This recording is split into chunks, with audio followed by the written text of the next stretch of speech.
საქართველოს კულტურისა და ძეგლთადაცვის მინისტრმა კი ჩეხ კოლეგას უმასპინძლა შეხვედრა გაცნობიტი ხასიათის იყო, სადაც მხარეებმა ურთიერთთანამშრომლობისა და მომავალი პარტნიორობის საკითხები განიხილეს.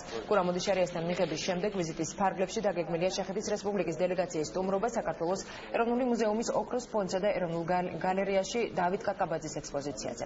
დელეგაციის წევრები თბილისს დღესვე დატოვებენ და გურამ ოდიშარიასთან ერთად მინისტერიალის ფარგლებში უკვე ბაქოში გაემგზავრებიან.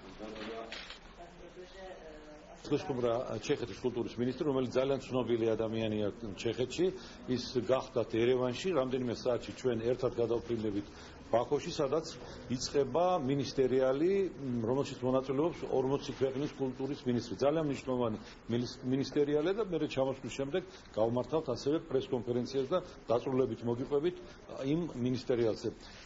მინისტრთან, ხალბატონ მინისტრთან ჩვენ ვისაუბრეთ ძალიან დიდ სიახლოვეზე ჩვენი კულტურების.